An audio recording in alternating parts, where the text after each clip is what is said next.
সেক্ষেত্রে ইনডাইরেক্টলি আমারও ভূমিকা ছিল। It's very clear.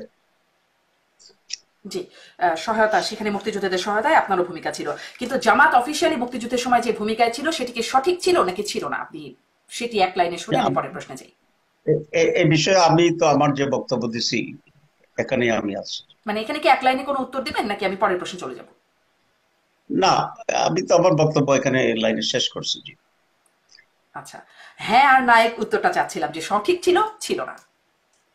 না, সেটা তো আমি এই বিশ্লেষণ তো আমি কেন করবো, আমি আচ্ছা, তো এই বিচার করার ঠিক আছে। দায়িত্বে আমি নাই। তাহলে যেখান থেকে আসলে এই আরেকটা বক্তব্য তুলি, সেটিও একটা সংবর্ধনা আয়োজনে আপনি বলছিলেন যে আপনি মানে রাজনৈতিক আলোচনায় যাবার আগে একটু হয়তো ধর্মীয় বিষয়ে বলছিলেন, সেখানে বলছিলেন যে বংশ প্রসঙ্গে, যে এই বংশ কোনো বংশ নয়, আপনি আদম আলাহিস সালামের সন্তান সেই হিসেবে গর্বিত।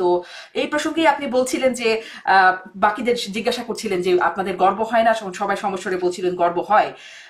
আপনি বলছিলেন যে আমি আদমের বংশধর, আমার নীল রক্ত, আমি কেন ওই দেশ এই মার্কা ওই মার্কার সাথে কথা বলবো? মানে এই মার্কা ওই মার্কা যারা বহন করছে তাদের রক্ত আসলে কার রক্ত?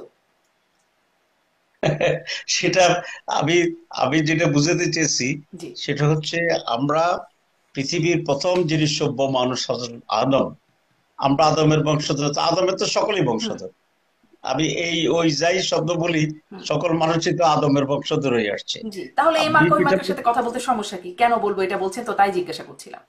না, এটা আমাকে আবার দেখতে হবে কোন মার্কার কথা আমি বলেছি, হুম। আমার একদিকে মনে নেই। জি, আমরা সুনির্দিষ্ট করে কোনো সকলেই মার্কার কথা আদম। বলেন নাই, আমি আপনাকে কোটই করছিলাম।